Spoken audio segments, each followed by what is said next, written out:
Hey, good morning, everybody. Hi, Hi, Moss here. Judy here. Welcome to Mondays with Moss. It's good to be back, Judy. We haven't done this for a couple of weeks. That's true. Been a break. Have we had any? Have we learned anything in the last 2 weeks? Have we done any relationship tangles and knots? Between us, you mean? Yeah.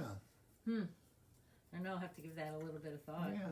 We don't get into that too much. No, I think we really went through the valley of death with our tangles and knots, but now we're on the other side of the mountain. So we're doing our best to give you guys some ideas of what these tangles and knots are that really create dilemmas for couples where you get stuck and you feel trapped and you wonder, why am I with this person and why can't this person be more like he was when I met him, and what am I doing? I'm out of control, or he's out of control. And it's so unpleasant. It's all unpleasant. It's all unpleasant. Knots are never pleasant. They're never pleasant. Anyway, this week we want to talk about something called sparring. The relationship knot or tangle is sparring. Sparring is like when two boxers, are practicing and fighting. So, Judy, I've had a few couples in this past 6 months or so. I'm not sure if it's because of the pandemic, but they really, when we're talking on Zoom or coming in my office, are sparring a lot. They're squabbling. They come in through the door fighting. I don't know if you've seen that lately or not. I haven't seen too much of it, but I know what you're talking about. Do you? Yeah. Yeah. It's almost like they're on each other's last nerve. Yeah. They don't have any tolerance for each other. That's a good way of looking at it. They don't have tolerance. They don't have the capacity. And when you don't have capacity to have a sense of humor, to be compassionate, to just appreciate that your partner is struggling with something, you get reactive, you get triggered, and before you know it, you're into squabbling, or what I like to call counter-criticism. Counter-criticism, I do remember that. Right. So I want to give you an example of what sparring may look like. You have to use your imagination, because this may be not exactly your form of sparring, but there may be something in this that you can see for yourself, okay? Yeah. All right, so let's see. You want to start with a criticism? Start with a criticism. Well, you always criticize Moss, me. do you know that you've worn that shirt for the last 4 days? Don't you have anything else? Don't you think you have to stop acting like a critical parent and let me just be? I'm not acting like a critical parent. I'm just pointing out to you something. I didn't ask your advice. You always give advice when I You don't ask for never it. ask me for my opinion. Well, why? What's wrong with you? Why would I ask your advice? It's always critical. You're worse than your mother. It's not critical. It's reasonable and realistic. You have no idea. You're just not listening to me. You're never listening to me. You have no idea what reasonable is. What is wrong with you? You're so used to being critical. You've defined everything you have to say as reasonable. It's one of your biggest excuses. You never apologize. You don't care. I don't need to make excuses. I'm thoughtful about what I do. See, there you go again. I'm thoughtful, but I'm not. You're thoughtful, but I'm not. Exactly. I'm glad you finally got it. Now we go back to you being right. Remember that one? Yeah. You're right. I am, pretty much. Well, be right, but then I really don't know what I'm doing with you. You're just a pain in the ass. There you go. Always ready to leave, back out, not take any responsibility. Boy, you are like a hammer. If you were a carpenter, the one tool you use in the toolbox is a hammer. Bang, bang, bang, bang. Well, it's hard to get through to you, that's why. There are other tools, You might take some time and be thoughtful and compassionate. I think maybe I do have something to say. Gee, that's a thought I never thought of. If you acted like you cared, you might learn something. All right. So that's an example of sparring. That was a lot of fun. That was fun. I see why people spar. Yeah, right. Because I felt some energy. Exactly. Energy was rising. So what do you think sparring is, and what causes it, Jude? Well, I don't know if there's a single cause, but I think part of it is just a difficulty with being able to be in relationship with someone who has a different point of view than you, through the ups and downs of life. And for some people, I think they don't realize that what they're doing is sparring. I think they think what they're doing is having conversation. I see. When they bicker. It's bickering. It's bickering. It's bickering, yeah. Yeah, I find that too. Often couples have a hard time just being quiet, taking a deep breath and saying, so let me make sure I understand what you're saying. They seem to take it very personally. as if a difference of opinion feels or they think is an attack on them, so they come back defensively. I think that's true. Sometimes they just are uncomfortable with the difference of opinion, as though it's a rejection of them or their point of view, rather than I just see it differently than you do. And I also think that often people think it's the other person. You know, if the other person wouldn't do this or say that, we could have a nice conversation. Rather than looking at, well, what am I contributing? Oh, I see. So rather than looking at what can I do to manage myself and my reactivity, I blame you. Yeah. If only you I would think shut that your often mouth every once in a while and listen.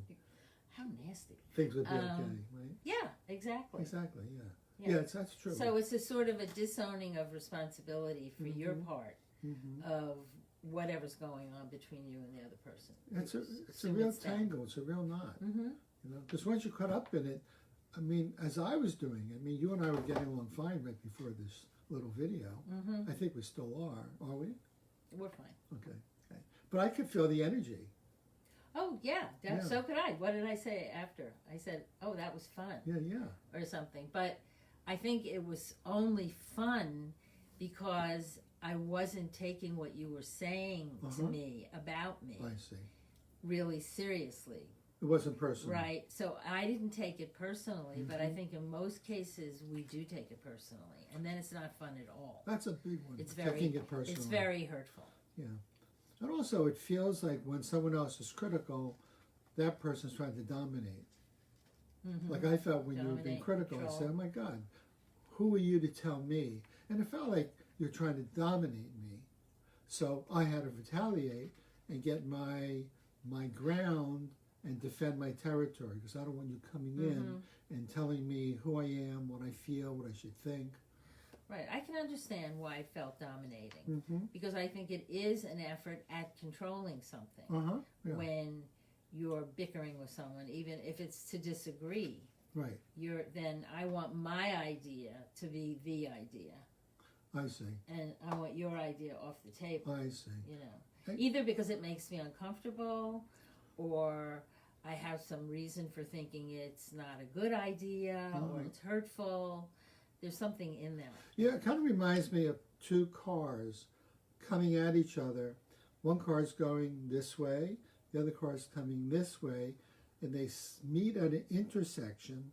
One car has to stop so the other car can go, or this car needs to stop so this car can go. Otherwise, you have a collision. So some conversations are collision conversations. And sparring is a really dangerous collision, because all you're doing is hurling insults at each other. And it tends to get, as you get into it, your insults and criticisms get worse and worse.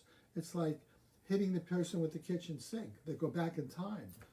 You've always been this way. Oh, yeah. I remember 10 years ago, so that we pile it up. And after a while, you don't know what you're talking about. Right. It does feel like that, doesn't it? Yeah. It sort of does feel like a collision, I think. See? And there's another form of that, which is different. Okay. Which is discounting.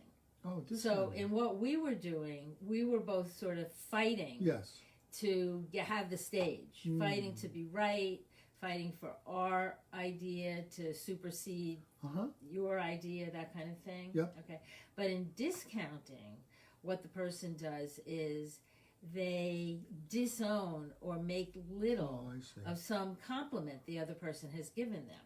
Oh. So give me a compliment about something. I really like the way you handled that situation with one of our daughters when she was really upset. Oh, that really wasn't anything.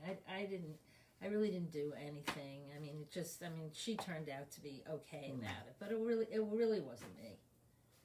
So it's really dismissing the acknowledgement. Right. So when you dismiss a compliment or an appreciation that somebody else has given you, where does it leave them? How did you feel? I felt I felt slapped down. You did? Yeah. Like, why waste a good golden nugget on giving you a compliment? Or you don't say thank you. or like, Yeah. what did you like about what I did? So in not really listening to you, in a way, I'm invalidating you. Yeah. You're complimenting me for something, and I'm Right. saying, well, you shouldn't be complimenting me for that. I didn't really do anything. Exactly. And you end up feeling bad. Yeah, Right. because when I acknowledged you for that, I thought to myself, could I have handled it that well as you? And I was actually learning something, listening to deal with it. From something I did. Yeah. Right. And I think you see that a lot, not to be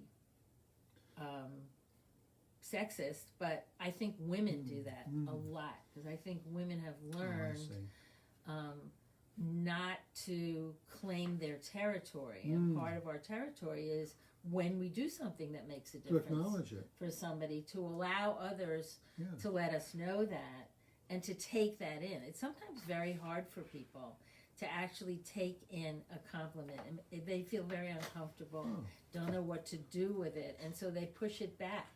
By pushing it back on you, And by negating telling it. you basically, right. No, I didn't do anything. Exactly. Right, So that's a different kind of form of sparring. It's not aggressive the way what we were doing before was, but it effectively makes you feel bad. I really felt disconnected. Yeah. Yeah. All right, so try giving me a compliment. Let me see if I can handle it differently. Okay. So, hey, I just wanted to tell you, I think you look awesome. You do. In this outfit that you put on today. Yeah, I think you look really great. Thank you. And I love that you chose this shirt. Thank you. I really appreciate that. What is it about the shirt that makes me look so attractive? The way it fits you, sweetie. So it's like being a pitcher and a catcher. Judy threw the ball. I caught the ball instead of saying, oh, no, I'm not going to catch your ball. So compliments are fun if you can learn to receive them and not get into kind of a I deserve it. An I deserve it. Yeah. Okay. Yeah, I like this. She's paying me a compliment, and the appropriate thing to do is say, thank you. Tell me more about it. I mean, since I like attention, that would be an excellent way for me to get even more compliments, maybe. Could be. Play your cards right. Okay, good. Is there another one like sarcasm? Is that part of Sarcasm sparring? is also a way of sparring. Put downs. Yeah. I think you were putting me down, telling me. Oh. You thought it was a put down to tell me that I was like my mother. Oh, that was a good one. Yeah. What if I liked my mother and it's a good thing? Well, you don't have good taste. I see. So put down is just being really negative. Or sarcasm. Yeah. I can't believe you're wearing a scarf with that outfit. Oh, it looks so attractive. Oh, yeah. It doesn't feel like a compliment, What does do you it? call that? Sarcasm? It's sarcasm. Sarcasm, yeah. It's a passive. That part where you said it looks so attractive. Yeah. Oh. Yeah, with a scowl. Yeah. Oh my God, you look so attractive. Nasty. Nasty, right. So these are various forms of sparring, squabbling, and getting your caught up self in a relationship knot. And it's inevitable in any relationship, parent, child, spouse to spouse, lover to lover, that at times people are going to say something that's going to sound really nasty. But we have a tendency, basically, fuck me, fuck you. So we get into this counter criticism. We get into this sparring. Instead of doing what we call return of service. Return of service is simply, so give me a... You mean like tennis? Yeah, Like so, if we could get a volley going. Yeah, serve me a criticism. A criticism? Yeah. Huh. Well, I just don't understand why you said what you said this morning. Oh, so it really bothered you? Yes, it really did. It actually hurt my feelings. I'm sorry, I didn't like it at all. Can you tell me more about what I said? I want to understand this. Yeah. What a nice invitation. Yeah. That's a return of service. You hit me and served, like you didn't like something I did. Right. I really didn't know what I did, but instead of getting defensive, I showed curiosity. I want to stay connected to you. So I basically said, first of all, I'm sorry to hurt you. Yeah. Can you tell me more about it? That way I can get my thinking brain to be engaged with your feeling brain. Right. I like that. Also, I think one way to stay out of sparring is to do what we've recommended before and demonstrated before, which is to repeat back to the other person Okay. what they've said to you. Number one, to make sure you've heard it correctly. Okay. That's the couple's dialogue. Yeah, and it's a way of showing that, in fact, you're interested in what I've said, and you want to get it right. You want to really understand you don't want to put things in or take things out. So that's a way of staying out of sparring.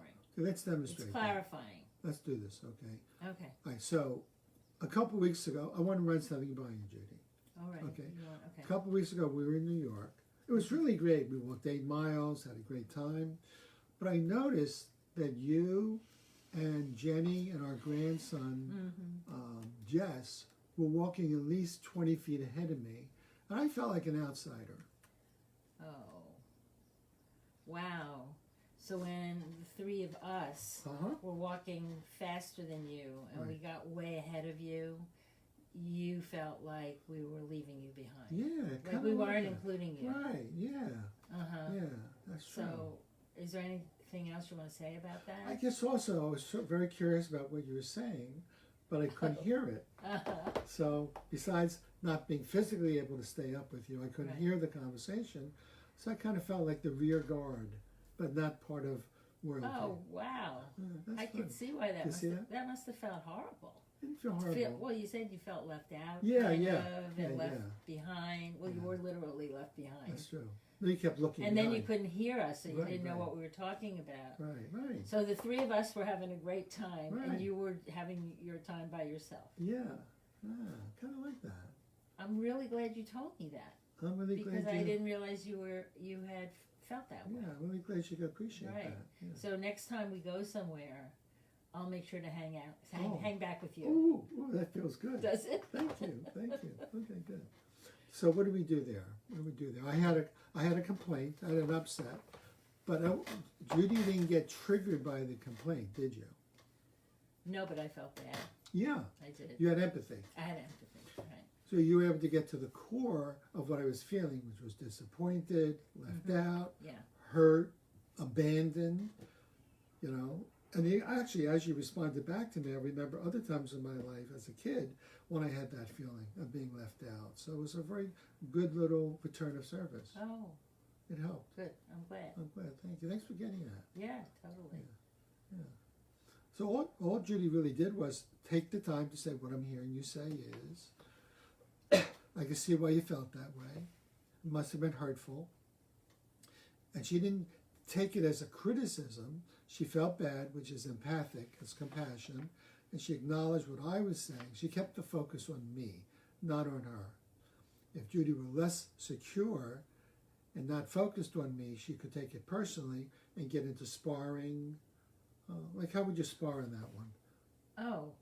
I could have said, well, you should have sped up. Yeah. I mean, what's wrong with you that you're walking so slowly? Exactly. Yeah. Something like that. Yeah, that's a good spar. Yeah. That's a good put down. It's like there's something wrong with me. Exactly. Rather than I just had some feelings. Right. Okay, that's good. Yeah. Right. Anything else you want to say about sparring? No, but I hope it's helpful for people to begin to see how really destructive that style of communication or non-communication. Well, what you're communicating is something negative about the other person. Yeah. So just to recap, some things you can do in dealing return of service is to just stop, look, and listen. Oh, so what you're saying is you were really bothered by something I said this morning in the meeting. Tell me more about that. Okay. Another way of dealing with it is to disarm. So give me a really bad criticism. A really bad criticism? Yeah, right. Give me your best punch. Thought I used up some of them. I could use it again. Okay. Moss, you're always seeking attention. Yeah. Why does it always have to be about you? So I'm wondering, is it your intention to make me feel like a loser?